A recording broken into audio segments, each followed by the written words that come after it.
ရှင်မတ်တဲ့ခရစ်ဝင်ခန်းကြီး26ထိုဒေသနာတော်ရှိသမျှတို့ကိုယေရှုသည်အကုန်အစင်ဟောတော်မူပြီးလျင်တပည့်တော်တို့အားနှစ်ရက်လွန်မှပတ္တကပွဲနေ့ရောက်မည်ကိုသင်တို့သိကြ၏ထိုအခါလူသားကိုလက်ဝါးကားတိုင်းမှရိုက်တက်စေခြင်းဟာအနှံကြလိမ့်မည်ဟုမိန့်တော်မူ၏ထိုအခါယေပရောဟိတ်အကြီးကျမ်းပြုဆရာတို့နှင့်လူတို့တွင်အကြီးအကဲဖြစ်သောသူတို့သည်ကာယဖအမည်ရှိသောယေပရောဟိတ်မင်း၏အိမ်ဦး၌စည်းဝေးကြပြီးလျင်ယေရှုကိုပရိယေအားဖြင့်ဖမ်းဆီး၍တန်အံ့သောငါတိုင်ပင်ကြ၏သို့တော်လည်းလူများတို့သည်ယုံရင်ခတ်ဖြစ်မည်ကိုစိုးရင်၍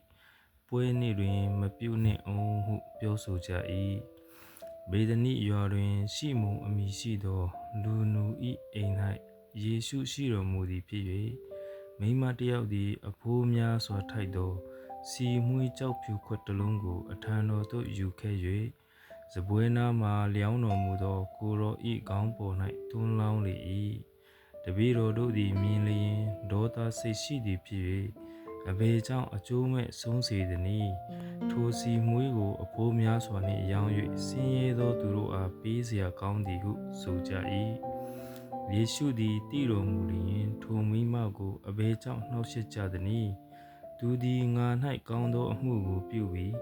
ဆင်းရဲသောသူတို့သည်တင်တို့၌အစဉ်ရှိကြ၏ငါမူကားတင်တို့၌အစဉ်ရှိသည်မဟုတ်ဤစီမွှေးကိုငါကိုယ်ပေါ်၌သွန်းလောင်းသည်မှာ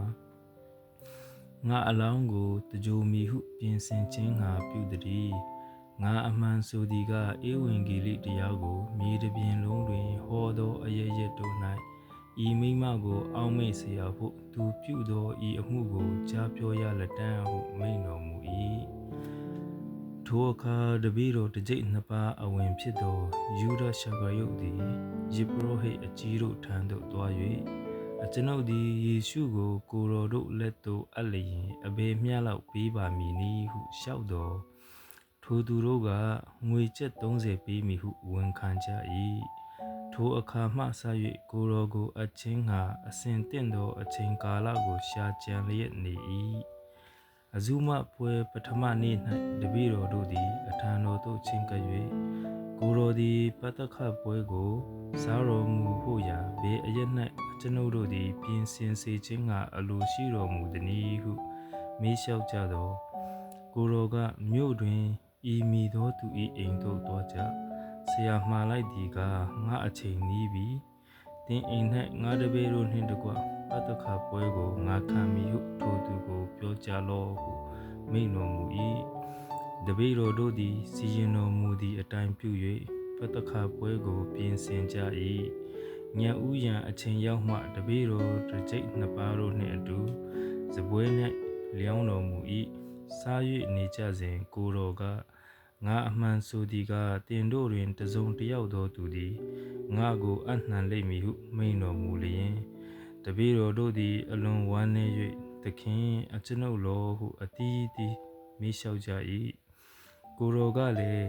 ငါနှင့်အတူပကံတွင်လက်၌သောသူသည်ငါကိုအနှံလိမ့်မည်ကျမ်းစာလာသည့်အတိုင်းလူသားသည်တွားရမည်သို့တော်လည်းလူသားကိုအနှံသောသူသည်အမင်္ဂလာရှိ၏ထိုသူသည်ဖွားမြင်ခြင်းကိုမခံရလျင်အနေသာ၍ကောင်းသည်ဟုမိန့်တော်မူ၏ကိုယ်တော်ကိုအနှံမိသူယူဒရှကာရုတ်ကလည်းအရှင်ဖျားအကျွန်ုပ်လောဟုမေးလျှောက်လျင်တင်ဆိုသည့်အတိုင်းမှန်သည်ဟုပြန်ပြောတော်မူ၏ထိုအခါစားလျက်နေကြစဉ်တွင်ယေရှုသည်မုန့်ကိုယူ၍ကျေးဇူးတော်ကိုချီးမွမ်းပြီးမှမုန့်ကိုဖဲ့၍ဤမုန့်ကငါ၏ကိုယ်ဖြစ်၏ယူ၍စားကြလော့ဟုမိန့်တော်မူလျက်တပည့်တော်တို့အားပေးတော်မူ၏ခွက်ကိုလည်းယူ၍ကျေးဇူးတော်ကိုချီးမွမ်းပြီးမှသူတို့အားပေးတော်မူ၍သင်တို့ရှိသမျှသည်တောက်ကြလော့ဤခွက်ကမနိငင်တရားတစ်နှင့်ဆိုင်၍လူများတို့၏အပြစ်ကိုလွတ်စေခြင်းငှာတွန်းသောငါ၏သွေးဖြစ်၏ငါဆိုသည်ကဤစပျစ်ရည်မျိုးအသစ်ကိုငါခမဲတော်၏နိုင်ငံ၌တင်တို့နှင့်အတူငါမတောက်မီနေ့တိုင်အောင်ယခုမှစ၍တဖန်ငါမတောက်ရဟုမိန့်တော်မူ၏ ထိုနောက်တချင်းဆိုကြပြီးမှတန်လွန်တောင်သို့ထွက်သွားကြ၏ထိုအခါယေရှုကလည်းကျမ်းစာလာသည်ကတိုးထိန်ကိုငါရိုက်တတ်၍တိုးတို့သည်ကွဲလွန်းရကြလိမ့်မည်ဟုရေးထားသည်နှင့်အညီယနေ့ညတွင်တင်တို့ရှိသမျှသည်ငါကြောင့်စိတ်ပြစ်ကြလိမ့်မည်သို့တော်လည်းငါသည်ရှင်ပြန်ထမြောက်ပြီးမှတင်တို့ရှိဂါလိလဲပြည်သို့တွားမည်ဟုမိန့်တော်မူသောပေတရုကဤသူရှိသမျှတို့သည်ကိုယ်တော်ကြောင့်စိတ်ပြစ်ကြတော်လဲအကျွန်ုပ်သည်စိတ်အလင်းမဖြစ်ပါဟုလျှောက်လေ၏ယေရှုကလည်းငါအမှန်ဆိုသည်ကားယနေ့ညတွင်ကြက်မတွန်မီတင်းသည်သုံးကြိမ်မြောက်အောင်ငါကိုငင်းပေလိမ့်မည်ဟုမိန့်တော်မူလျင်ပေတရုကကိုယ်တော်နှင့်တကွတည်ရတော်လဲအကျွန်ုပ်သည်ကိုယ်တော်ကိုမငင်းပေပါဟုလျှောက်ပြန်၏တပည့်တော်အပေါင်းတို့သည်လည်းထိုနည်းတူလျှောက်ကြ၏ထိုအခါယေရှုသည်သူတို့နှင့်အတူဒေသရှိမှအရစ်သို့ရောက်တော်မူလျင်ငါသည်ဟိုအရစ်သို့တွား၍ဆုတောင်းစဉ်တွင်ဤအရစ်၌ထိုင်နေကြလောဟုတပည့်တော်တို့အားမိန့်တော်မူပြီးမှပေတရုနှင့်ဇေဗေဒဲ၏သားနှစ်ယောက်တို့ကိုခေါ်၍နှလုံးမသာစိတ်ပူပန်ခြင်းသို့ရောက်တော်မူ၏ထိုအခါယေရှုကငါသည်တေလောက်အောင်စိတ်နှလုံးအလွန်ညှိုးငယ်ခြင်းရှိ၏ဤအရ၌ငါနှင့်အတူဆောင်၍နေကြလောဟုတပည့်တော်သုံးယောက်တို့အားမိန့်တော်မူ၍ထိုမှအနှဲငယ်လွန်ပြန်လျင်ပြည့်ဝ၍အကျွန်ုပ်အဘဤခွက်သည်အကျွန်ုပ်ကိုလွန်သွားနိုင်လျင်လွန်သွားပါစေသောသို့တော်လည်းအကျွန်ုပ်အလိုရှိသည့်အတိုင်းမဖြစ်ပါစေနှင့်ကိုယ်တော်အလိုရှိသည့်အတိုင်းဖြစ်ပါစေသောဟုဆုတောင်းတော်မူ၏တပည့်တော်တို့ရှိရာသို့ပြန်၍သူတို့သည်အိပ်ပျော်လျက်နေကြသည်ကိုတွေ့တော်မူလျင်သင်တို့သည်တနာရီခန့်မျှငါနှင့်အတူဆောင်၍နေခြင်းဟာဤသို့မစွမ်းနိုင်သလောစုံစမ်းနှောက်ယှက်ခြင်းနှင့်ကင်းလွတ်မည်အကြောင်းဆုတောင်းလျက်စောင့်နေကြလော့စေဝိငင်ကစေတနာရှိများတော်လဲကိုမူကားအားနည်းသည်ဟုပေတရုအားမိန့်တော်မူပြီးမှတဖန်တွား၍အကျွန်ုပ်အဘဤခွက်ကိုအကျွန်ုပ်မတောက်ဘဲလွန်၍မတွားရလျင်ကိုယ်တော်အလိုရှိသည့်အတိုင်းဖြစ်ပါစေသောဟုဆုတောင်းပြန်၏ထိုနောက်တပည့်တော်တို့ရှိရာသို့လာ၍သူတို့သည်မျက်စိလေးလံသဖြင့်တဖန်အိပ်ပျော်လျက်နေကြသည်ကိုတွေ့တော်မူလျင်သူတို့ကိုထားခဲ့၍တဖန်တွားပြီးလျင်ရှေ့မြို့ဆိုသည်နီးတူသုံးကြိမ်မြောက်အောင်ဆုတောင်းတော်မူ၏ထိုနောက်တပည့်တော်တို့ရှိရာသို့ပြန်လာလျင်ယခုအိပ်ပျော်၍ငြိမ်ဝတ်စွာနေကြလော့လူသားကိုစိုးသောသူတို့လက်သို့အနှံရသောအချိန်ရောက်လာပြီထကြငါတို့သည်တွားကြကုန်အပ်ငါကိုအနှံသောသူသည်ရောက်လာပြီဟုမိန့်တော်မူ၏ထိုသို့မိန့်တော်မူစဉ်တွင်တပည့်တော်တစ်ကြိမ်နှစ်ပါးအဝင်ဖြစ်သောယူဒရှာကရုတ်လာ၏ယေပရောဟိတ်အကြီးတို့နှင့်လူတို့တွင်အကြီးအကဲဖြစ်သောသူများစေလွတ်သောလူအစုအဝေးအပေါင်းတို့သည်ဓာနှင့်ဒုတ်များကိုကင်လျက်ပါကြ၏ကိုယ်တော်ကိုအနှံသောသူကငါနမ်းသောသူသည်ယေရှုပင်ဖြစ်၏သူကိုဖမ်းကြဟုထိုသူတို့အားအမှတ်ပေးခဲ့သည့်အတိုင်းကိုယ်တော်ရင်းသို့ချစ်ချင်းချင်းကပ်၍အရှင်ဖျားမင်္ဂလာရှိပါစေသောဟုဆိုလျက်နမ်းလေ၏ယေရှုကလည်းအဆွေဘေးအခင်းရှိ၍လာသည်ဟုမေးတော်မူပြီးမှထိုသူများတို့သည်လာ၍ကိုယ်တော်ကိုဆွဲကင်ဖမ်းဆီးကြ၏ထိုအခါယေရှုနှင့်ပါလာသောသူတစ်ယောက်သည်လက်ကိုဆန့်၍ဓာကိုဆွဲထုတ်ပြီးလျင်ယေပရောဟိတ်မင်း၏ကျွန်တစ်ယောက်ကိုခုတ်သည်ဖြင့်နှရွက်ပြက်လေ၏ယေရှုကလည်းတင့်ဓာကိုသူ့နေရာ၌ပြန်ထားလော့ဓာကိုကင်သောသူရှိသမျှတို့သည်ဓာဖြင့်ဆုံးခြင်းသို့ရောက်ကြလိမ့်မည်ယခုပင်ငါအဘကိုငါတောင်းနိုင်သည်ကို၎င်းတောင်းလျင်ကောင်းကင်တမန်12တက်မကငါထံသို့ဆေလွတ်တော်မူမည်ကို၎င်းသင်မစင်စားသလောတို့ဖြစ်လျင်ဤသို့သောအမှုအရာတို့သည်ဖြစ်ရမည်ဟုသောကျမ်းစာချက်သည်အဘယ်သို့ပြည့်စုံအပ်နည်းဟုမိန့်တော်မူ၏ထိုအခါယေရှုကသင်တို့သည်ဓာပြကိုဖမ်းတကဲ့သို့ငါကိုဖမ်းအံ့သောငါဓာနှင့်ဒုတ်များကိုဆွဲလျက်လာကြသည်တကား ငါသည်ဗိမာန်တော်၌နေ့တိုင်းဆုံးမဩဝါဒပေးလျက်သင်တို့အလယ်၌ထိုင်နေစဉ်အခါသင်တို့သည်ငါကိုမဖမ်းဆီးကြ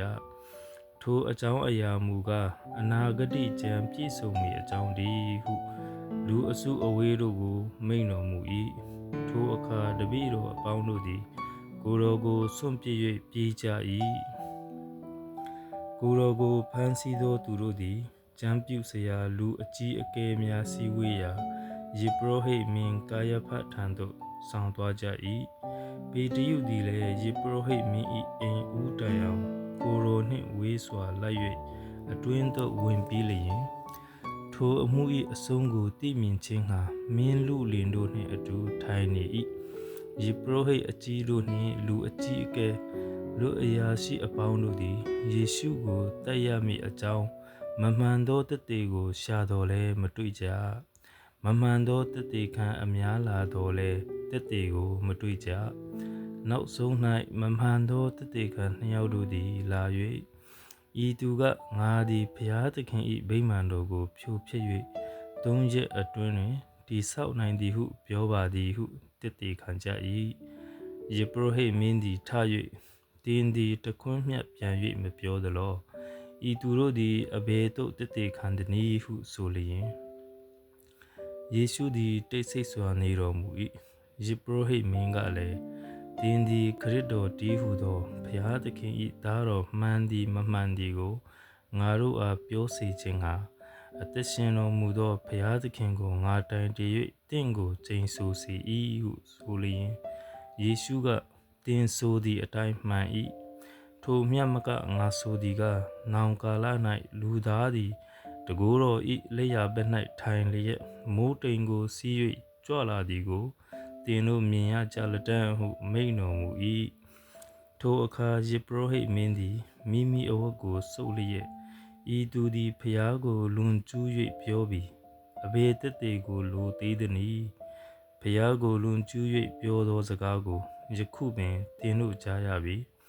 အဘယ်သို့ထင်မှတ်ကြသနည်းဟုမေးမြန်းလျင်ထိုသူတို့က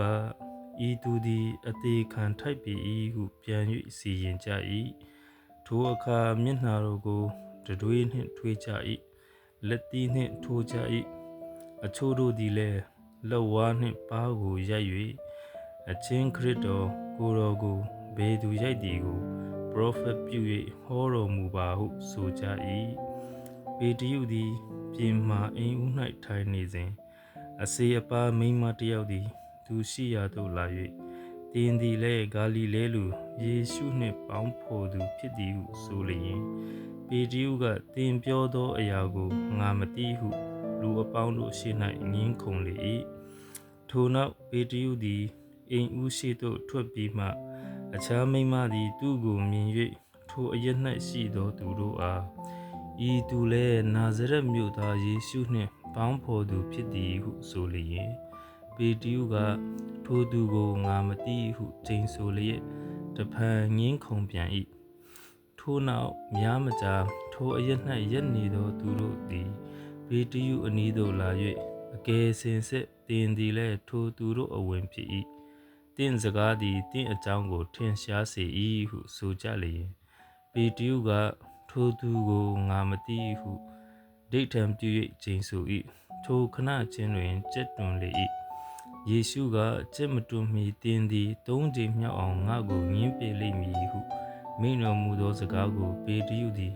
သတိရသဖြင့်ပြင်သို့ထွက်၍ပြင်းစွာငိုကြွေးလေ၏ဖတ်ရှုသွားတဲ့နှုတ်ကပတ်တော်ဂျာနာသို့ရောက်စီတိုင်းတို့ကောင်းကြီးဖြစ်ပါစေ။